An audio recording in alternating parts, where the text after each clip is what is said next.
initiation ceremony, according to Bhaktisiddhanta Saraswati Thakur,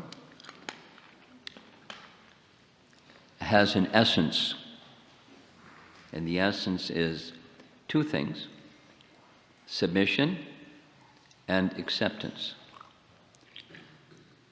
The accepting person is Krishna, and Krishna works through the disciplic succession, and the submitting person is the initiate, and the submission goes to Krishna through disciplic succession. So that's the essence. And he explains the experience of initiation is going to be different according to the degree of submission. And then he goes on to say that submission may slacken. And if submission slackens, then we hear what Uma was speaking about yesterday. Some people drift. And when people slacken in submission and drifting starts, what happens is the previous tendencies that one has risen above again start to become activated. What one used to do before one became a devotee starts to find its way into one's life again.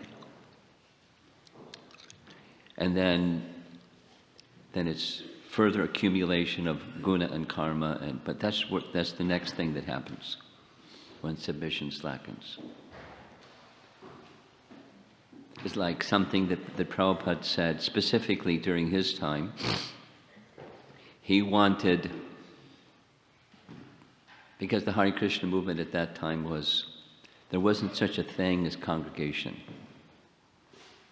There wasn't such a thing as congregation. We didn't know what the word meant. They had another word for it. I won't tell you what that other word was. It wasn't a complimentary word. So being a devotee meant living in a temple. And one of the things that he wanted is that everyone that lived in the temple, men, every fortnight they would shave their head. And he pointed that it was a sign that submission was slackening when one started once again to let one's hair grow. Because that was the culture at the time. Hair was a Broadway musical, and it was a Broadway exposition on the counterculture of the 60s. And in the hair production was a segment of the Hare Krishna devotees chanting Hare Krishna, but it wasn't Hare Krishna people. It was actors that had a skull cap. They didn't have a sika, they just had, maybe they had shaved heads, but skull cap, that's what I was told. I didn't go see the Broadway show. So, a symptom of submission slackening, you can look inside yourself or in those that you're close to. If previous tendencies start to resume, it's an indicator, it's a flag. An external symptom of something that's internal. The submission is something that's internal.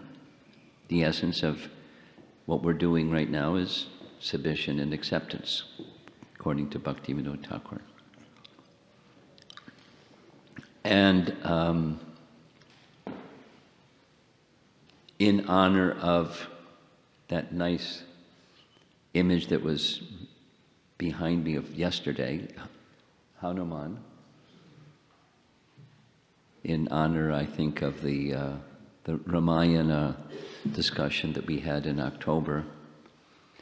In case you didn't see the cover of the Vyasa Puja book, it's Ram Leela. So in honor of that, I'd like to explain from the commentary on Ramayana, compliments of one wonderful acharya named Govinda Raja, the Sri Vaishnava picture of what initiation is. And Govindaraja presents it in the part that we were discussing, the Aranya Kanda. Those of you that are not familiar, there's some Western people here that these terminologies, you need some explanation. Aranya means forest. So Ram was banished to go to the forest for 14 years, which was his arrangement. It wasn't like, oh, it hurts. It was his arrangement, so that he could give his association to the sages in the forest. And a whole series of things happen up until the destruction of Ravana's two brothers, or two of his brothers, Kara and Dushan, and Trishiras, a third major general, that were in charge of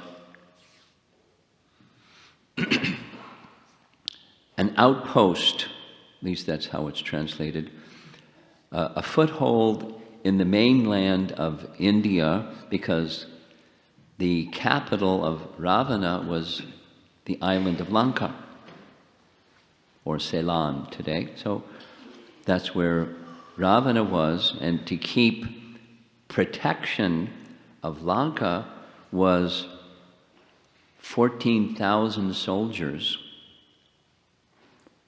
Not a terrible big number, but it's a lot of soldiers, based in the forest of Dandak. If you haven't received already this, the video recording of these lectures, get one. Because it's all of this, like how did it get the name Dandak? It has nothing to do with today's event, but I'll say it anyways, because there's such nice things.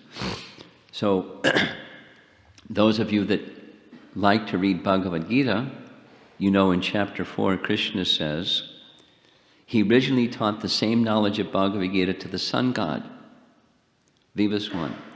Vivaswan, in turn, instructed to his son, Manu, Vivasvata Manu. Manu, in turn, instructed to his son, Ikshvaku. So Ikshvaku is in the Sun dynasty, Surya dynasty. If you read Canto 9, you'll find all about the Sun dynasty, because Ramachandra appears in that dynasty.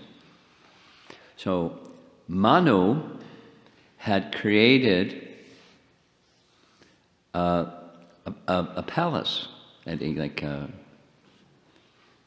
an outpost in Ayodhya, and he requested his son Ikshvaku to rule there.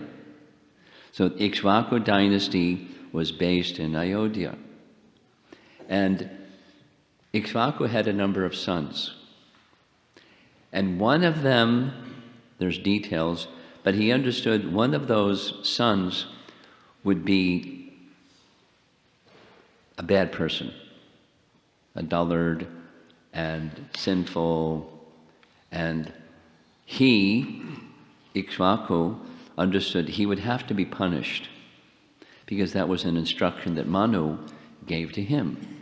Uphold Dharma, and those who are deviators of Dharma, they have to be checked. That's a Kshatriya function. Those that deviate from Dharma must be checked by the Kshatriya.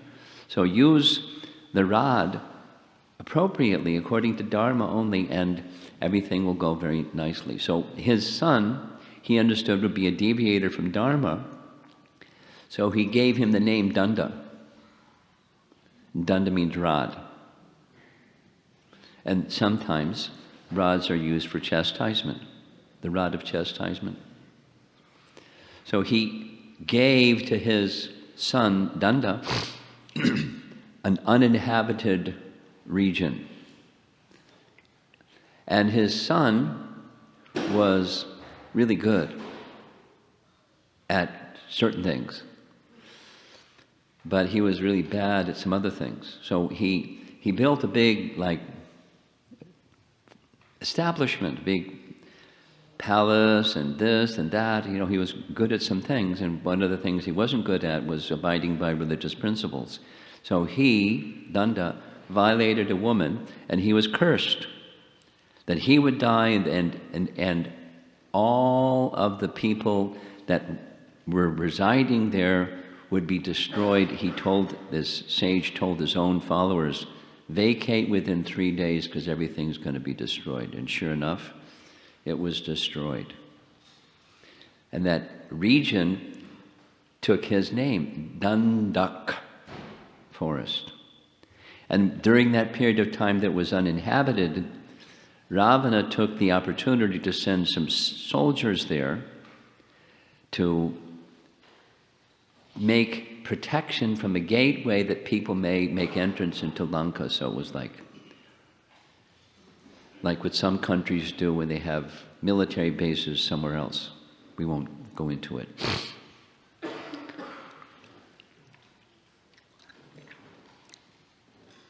So when Ram killed Kara and Dushan, then very next chapter is called Sarga, is Sarga number 31 in the forest section, Aranyakanda section of Ramayana. And it's there, one day it'll be elaborately translated. There's a devotee in Mayapur. His name is Vidvan Garanga. And he's Tamil speaking and English speaking. And he's making a readable translation of Ramayana, because the English translation that's commonly available is Old English, and it's like chewing sawdust. It's really tough. But his writing is really nice, and he's making a translation of Valmiki Ramayana side by side with the commentary of Govindaraja. So when he gets to Aranyakanda, we'll get the details and details. So I'm not giving details, I'm just giving an essence. Govindaraja explains, prior to the killing of Kara and Dushan, Ramayana is explaining one of the two mantras called Dvai mantra that in Sri Vaishnava tradition one receives at the time of initiation. So the initiation process has different names in the Sri Vaishnava tradition. Samashraya is one of the names. Sama means total, and ashraya means shelter. Samashraya. Its another name is Pancha Sanskar. Pancha means 5, and Sanskara means impressions. So it's in the procedure. Bhaktivinoda Thakur, we all know Bhaktivinoda Thakur, he wrote an essay called Pancha Sanskar. And he identifies what those 5 items are in Pancha Sanskar. I'm not going to go into it right now, but the essence, same as what Bhaktisiddhanta expressed, the essence of initiation is submission and acceptance. So there's 3 mantras. One of them is one of our favorite mantras. Sarvadharmam parityaja mamekam sharanam braja aham tvam sarva papebhyo mokshayashami ma suchaha. So during this ceremony, the Diksha Guru, they have a different name, he gives that mantra or that verse of Bhagavad Gita because it's part of the Samashraya, taking shelter. And then another mantra is given, Om Namo Narayanaya. We discussed this yesterday. I'm repeating it again. That's the celebrated mantra of the Sri Vaishnava tradition. And then the third, according to Govindaraja, is this Dwayi mantra. And the Dwayi means two, and it's a mantra that has two divisions, two parts. And one of those parts is what happens before Kara and Dushan is killed. That is to say, according to Govindaraja, Ramayana gives commentary on those two mantras. And I'll recite the two mantras, give his translation of those two mantras, and then explain it a little bit further. So the first of the two, Shriman Narayana Charanau Saranam Prapadye, that's the first of the two, and Shri Mate Narayanaya Namaha. There's our Namaha word again. So the translation, Govindaraja's translation of the first one,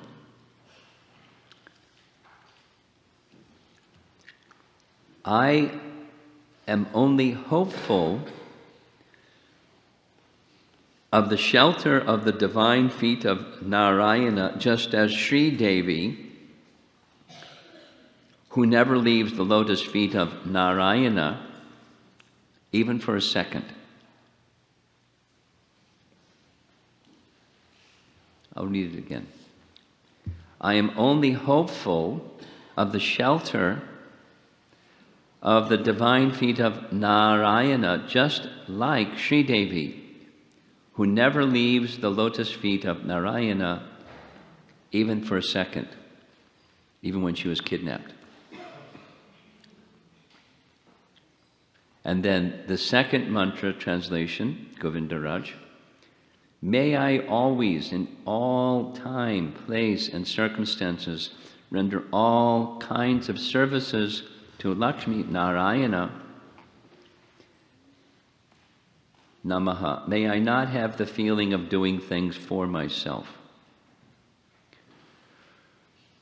So, again, Govindaraja says that Ramayana is a commentary explaining those two verses, the Dvi mantra that one receives during Diksha, initiation, what we're doing here. And Bhakti Siddhanta, by the way, expressed that the teachings of the Ramanuja Sampradaya or Sri Sampradaya more closely resemble Lord Chaitanya's teachings than Madhva's teachings. There's details which there isn't time for in this circumstance. So there's lots of similarity in all of what these teachings say, naturally so. So according to Govindaraja, up until the killing of Kara and Dushan, the second of the two mantras is being explained, or the commentary is there. And it starts with the first kanda or canto, canto 1, Balakanda. And in the Balakanda section, there's the Srimati. Srimati, in the vocative, becomes Srimate, and he indicates that's the marriage of Sita with Ram. And Balakanda ends when they go back to Ayodhya as a married couple. And then in Ayodhya Kanda, the Narayana term is explained, because in Ayodhya Kanda, one of the primary elements in Ayodhya Kanda is describing the characteristics, the personal characteristics of Lord Ram. They make him loved by everybody, and everyone wanted him to become their king after the departure of Dasarath from that position as king. So Narayana has character or qualities. There's the name, and then there's the qualities. So Govindaraja indicates from Ayodhya Kanda some of the qualities of Ram that are described there. And he gives the following terms. Saubalya. Saubalya means accessibility. So those that want to take shelter of him, he's accessible. Ishvara, he's the supreme controller. Durlabha, that is difficult to attain only by the practices of pure devotional service, but sulabha, simultaneously, durlabha and sulabha, difficult to obtain but easy to obtain for those who fix their mind upon Paramatma, as the sages in the forest have done, and so Ram comes to them, sulabha. They don't have to go to him. They don't have to go to Ayodhya and find him. He comes to them. Sulabha. Vatsalya. Now we know in ISKCON, from Rupa Goswami's teaching, it's one of the 5 primary rasas, parental affection, Vatsalya rasa. Another meaning, Vatsalya, is the mastership, and the explanation given is sometimes the devotee will tremble, thinking, gee, what's my qualification for approaching the personality of Godhead? And one of the features of Ram is this Vatsalya feature, as he takes away that trembling due to one's feeling of inadequacy to approach him. That's his Vatsalya, like a parent will do with a child.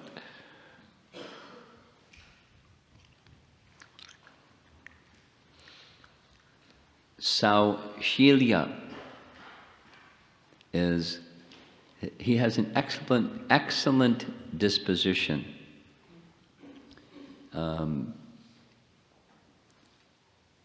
The devotee may feel, this is the explanation that's given, he's way up there and I'm way down here. It's similar, but like that, I'm so tiny and he's so great. How can he even pay attention to me? How does he even know that I exist? And all those natural human feelings. One of his qualities, Saushila, excellent qualities, is one feels connected anyways. He extends himself to one who wants to approach him. He doesn't interfere otherwise, but he extends himself, so one feels, although I'm this, like Rupa Goswami's teaching is hope against hope, ashabandha. I don't have qualification, etc., but my hope is he's very kind. So it's similar.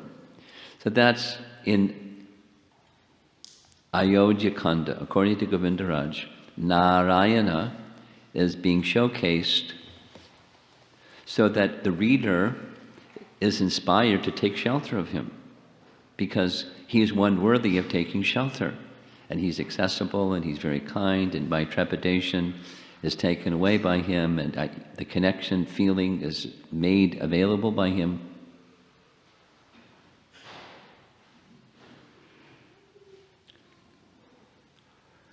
And in that, it's Shrimate Narayanaya. So Govindaraj focuses on the Aya. And Aya, when it comes at the end, a suffix, the end of a word, it means unto. So how does one go unto Narayana? And Govindaraj says, by the mode of service. That's how you go unto Narayana. That's how you go unto the name. That's what we've been speaking about for the last couple of years, about the approach to the holy name as being in the mood of service to the name. That's the Aya. The term used by Sri Vaishnavas or by Govindaraja is kinkara. And kinkara is a particular word that means like a really insignificant, like Prabhupada's word in English is peon. That's not a complimentary term. Peon, the servant that's so insignificant, is a peon. And kinkara has that connotation too. It's like an insignificant servant.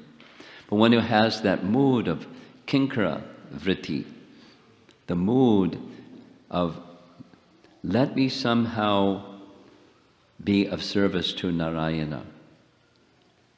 That's the Narayanaya. And the sages, his explanation is, they have that, they're engaged in meditation because that's what they're doing in the forest, austerities and sacrifice and meditation, but they want to be in service to him, so he comes, so they can do some service for him. Because of that mood, they want to be engaged in his service. And the last is namaha. So, Shrimate Narayanaya Namaha. Namaha means no false ego, right? We all remember that one. Kara is the personification of false ego, and Ram kills him. So the pastime, namaha, is concluded. The explanation, it's very, very similar. Those of you that are familiar with Bhaktivinoda Thakur's writings about Krishna's pastimes in Vrindavan and Krishna's killing of demons in Vrindavan. Bhaktisiddhanta also wrote about the same. It's not symbolic. It's Krishna, by killing the various demons in Vrindavan, he, in effect, is helping the devotee who wants access to Braja Prem. Krishna is removing those obstacles in our hearts.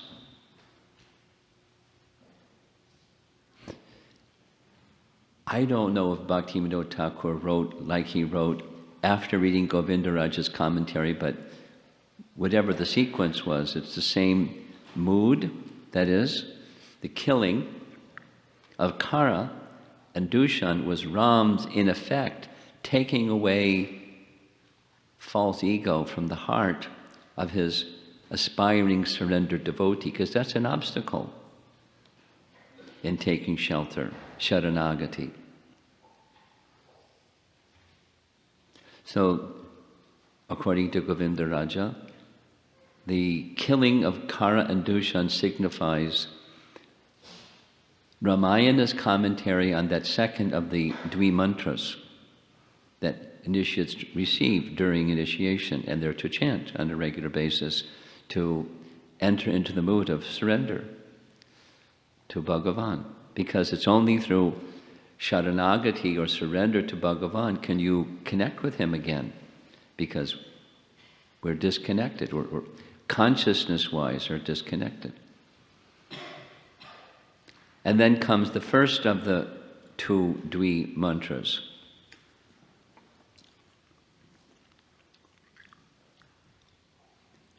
That's Shriman Narayana Charanau Saranam Prapadye. That's the first of the two. So, Shriman, Govindaraj explains, is Shri Man. It's Sita going to Lanka to give Sharanagati to Vibhishan. She's very compassionate. Vibhishan is Ravana's brother, but he doesn't have a disposition like Ravana and the others, Rakshasas.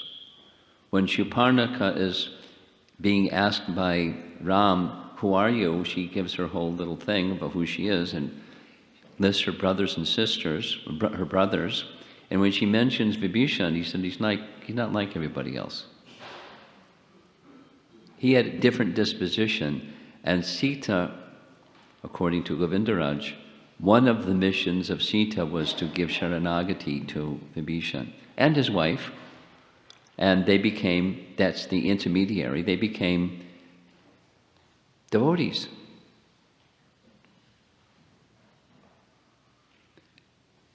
So Sriman Narayana, according to Govindaraj, this is the same, this Vatsalya, this putting an end to the devotee's trembling quality in Kishkinda Kanda. How he does this with, particularly with Sugriva. And Charanau comes in the Sundara Kanda. The Sundara Kanda is where the section where Hanuman is with Sita, and Sita's not sure. Is this a trick? Is this a Rakshasa trick? Can I trust this person, Hanuman? Hanuman understands her mood. So what Hanuman does is he gives a very detailed, something like 99 verses of describing the form, the features, the form of Ram. Sita gets it. He knows Ram, and she trusts him. Not only she trusts him, she's feeling ecstasy just hearing the description of Ram's form. So that's this Charanau section where Ramayana is giving commentary on these two verses.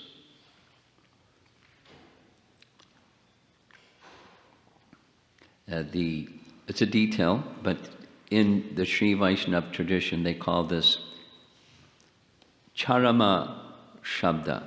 Charama indicates last or final. So it takes care of Sita's concern. There's other things that take place, but she's very satisfied and ecstatic just hearing, because she's been hearing other stuff for almost a year. The taunts and torments of the Rakshasis and Ravana and so on. And here comes the glorification of Ram's form. She is really relieved. And Prapadye is Vibhishan's, in the next kanda, in the Yuddha kanda, the war section, Vibhishan comes to take shelter of Ram, Prapadye. And Saranam is the final kanda, Uttara kanda, where many different persons in different ways, very creative ways, they take shelter. The essence is the taking shelter.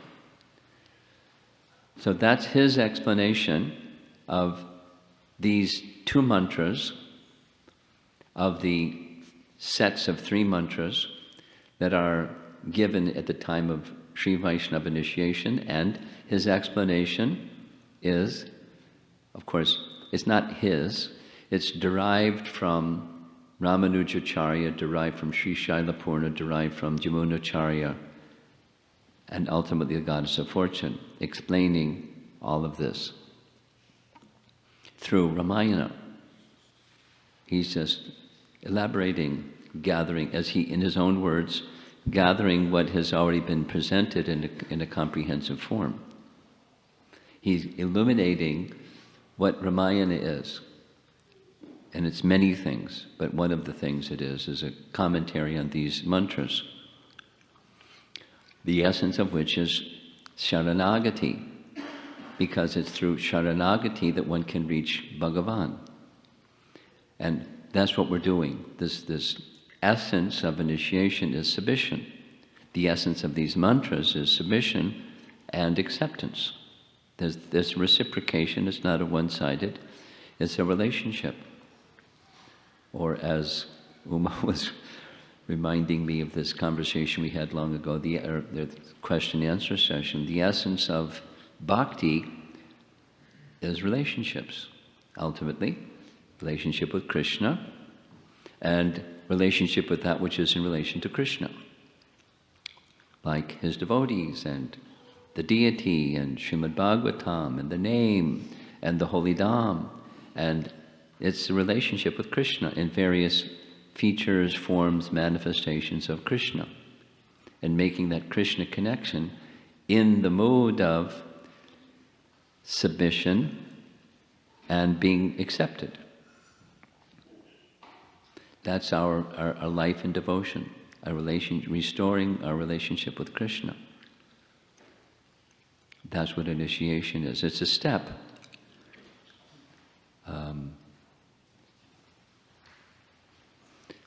It's not complete. It's submission needs to continue. Submission needs to continue. It's not. Yeah, I remember once upon a time I submitted to Krishna. It was really great.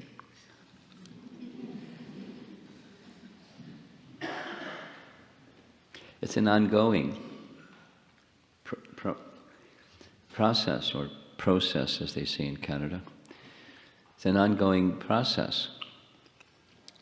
Submission, renewing that submission again and again and again. You know, each mantra, submission, each mantra, each name, each sound, each breath, each act, you know, the mood. And with that, acceptance. What's our expectation? The expectation, there's false expectations. But a realistic expectation is Krishna is very kind. That's a realistic expectation. The form of his kindness may look like, you know, we wouldn't design it. But his kindness will always come because he's kind.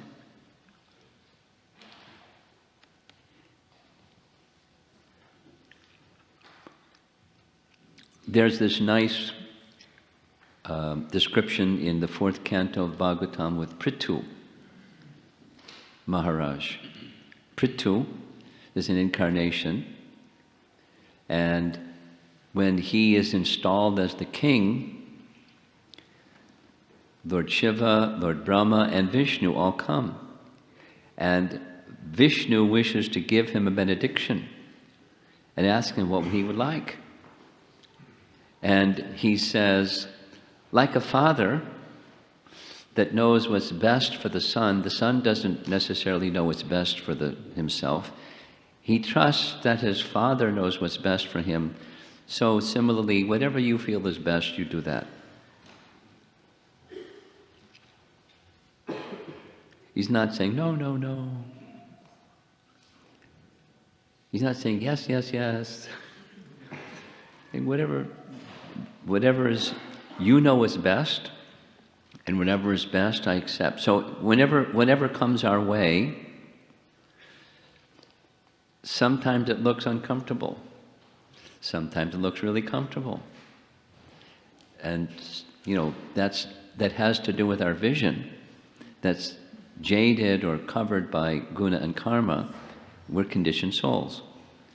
But the process of Sharanagati is to invest trust in Krishna is very kind, and he'll help us in the best way that's good for our purification. Now, it may not start like that. Supposing our submission slackens. Then it goes back to the karma thing. And before we were involved in bhakti, there was the karma thing. And things were moving based on karma. And how we were responding was based upon guna. And we're like caught in this machine of the material energy, guna and karma. And you know, it's not a pleasant ride. Although we want it to be. It's not a pleasant ride. Then along came someone carrying bhakti and said, here, take some. And, you know, our responses were different. Let me think about it for a while, or, yeah, or whatever. So here we are in that process of returning Sharanagati. That suffix, agati, is moving towards or attaining Sharana. And that's that's happening here, Sharanagati. So those of you that are here to participate, give your blessings and well wishes to these devotees that their Sharanagati, their journey back to Krishna, becomes successful.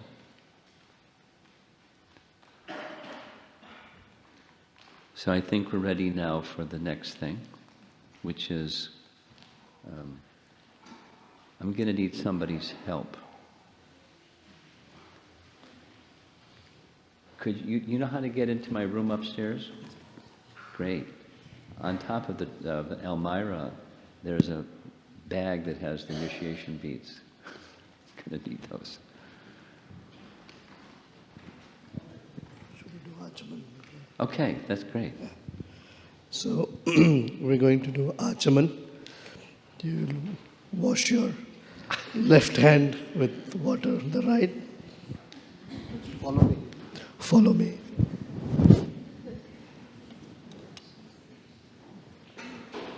Wash your right hand. Another repeat Chaitanya, after could you come here? Please repeat after me. Could you come here? Om Apavitra Pavitrova Sarvavasthang Gatopiva Yasmaret Over here. Pundarikaksham Sabahya Abhyantara Suchi Shri Vishnu Shri Vishnu Shri Vishnu.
Okay, he's got his weapon ready.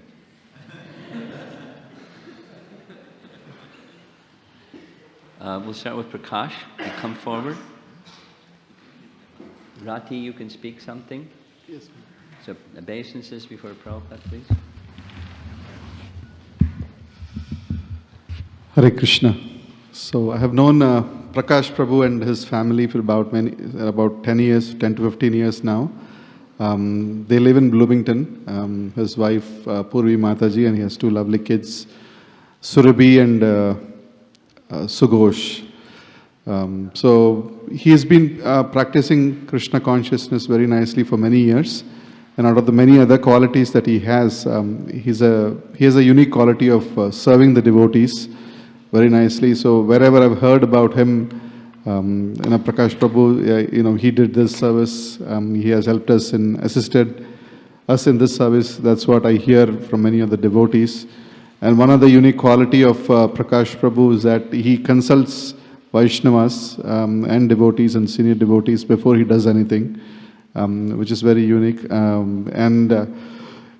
He has a beautiful set of deities, Nitai, Navadvip Chandra. He and his family, very nicely serve the deities at home. He has been waiting for, I think, quite some time to take this next step of getting initiated and formally connected to the disciplic succession. And so we humbly request everybody to please kindly shower their blessings so that he continues to serve the holy name and also serve Maharaj and Srila Prabhupada and all the Vaishnavas. Hare Krishna. Thank you. So your vows before the deities and Prabhupada and the Vaishnavas and everything? No meeting, no gambling, no intoxication, and no Very good. And how many rounds you'll chant every day? 16 rounds minimum. Very good. And you'll continue, as you've been doing for so many years, carefully following Prabhupada's teachings. Yeah, very good. Your initiated name is Prana Ballabha Das. Prana Vallabha Das Prabhu ki. Prana Ballabha, Prabhupada gave that name to one of his disciples. It's the name of Krishna. Prana means life, and Ballabha means beloved. And many times in his writings, the commentary on Bhagavatam, life and soul. So Krishna is our life and soul. So Raj. And where is Ananda Chaitanya? Go ahead. Hare Krishna. I've known Raj Prabhu and his wife, Sashireka Mataji, for a few years now. They're in Pleasanton, California, and what I like most about Raj Prabhu is his attachment to devotees, and his eagerness to do programs at his home, and his qualities wise, he's really social, and he likes to talk to newcomers, and he likes to encourage them to take the Krishna consciousness. He really likes to mingle with devotees, and he also likes to take inputs from them. He's always open to suggestions from devotees, and eager to hear other people's input. What they have to say, how to serve, how to do things better.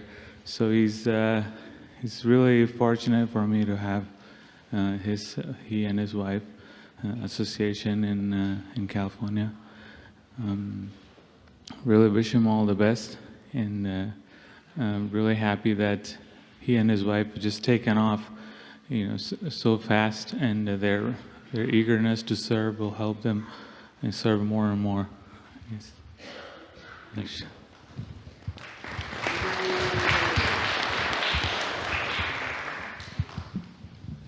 Long awaited. How many years you and your wife have been practicing Krishna consciousness? 15 years. Long awaited. Okay, so the vows, how many rounds you'll chant on these, the heaviest beads I've lifted in my life? I'm 16. The rules that you'll follow? Very good. And you'll continue, as you've been doing, make your best effort to carefully follow Prabhupada's teachings. Yeah. Initiated name is Radha Gopinath Das. Radha Gopinath Prabhu ki. No explanation needed for the name.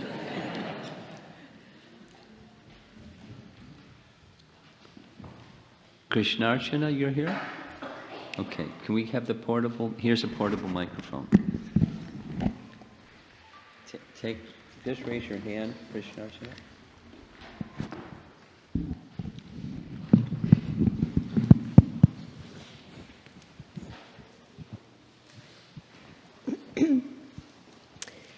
Dolly is a student in Mankato in Minnesota, and she has been very instrumental in maintaining the Bhakti Yoga Club at her university.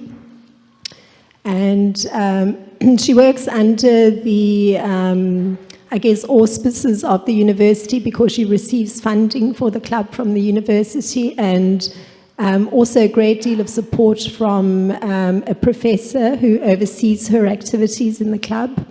So she maintains such nice relationship with the professor and the students that she's even managed to get funding for the students to extend their understanding of Bhakti Yoga, which to a large extent is limited to taking prasadam and hearing kirtan.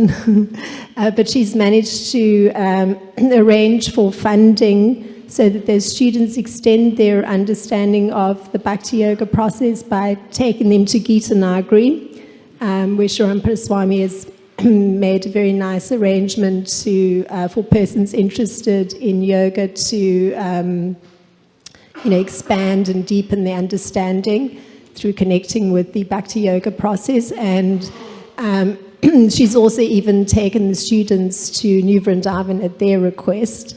And this has included the professor enthusiastically supporting and going along. So she has very many organizational abilities, and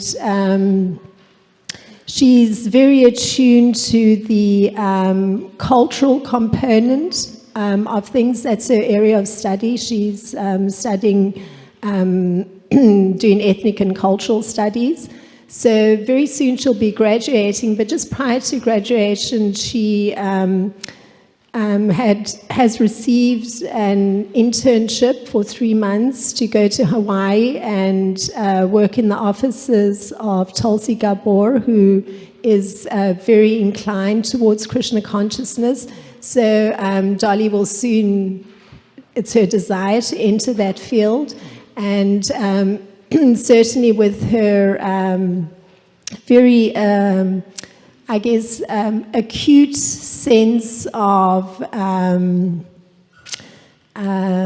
interacting with those that can help with funding, I can see that she can really assist in the Krishna consciousness movement because of that natural ability and where she channels her energy to bring others and have them be exposed to Krishna consciousness or the Bhakti Yoga process. So I'm very happy that she's taking initiation and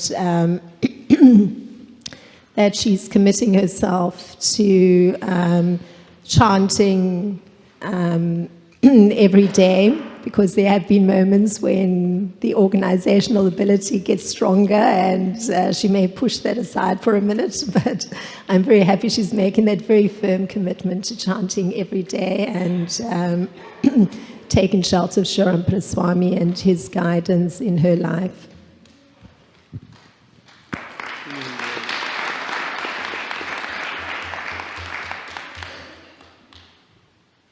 Okay, drum roll.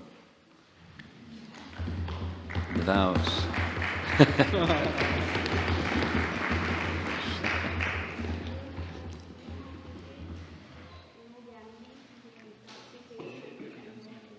Okay, and how many rounds you'll chant on these much lighter than Radha Gopinath's beads? Okay, and you'll continue as you've been doing very nicely, following Prabhupada's teachings. Your initiated name is Divya Leela Devi Das. Divya Leela Mataji ki jai.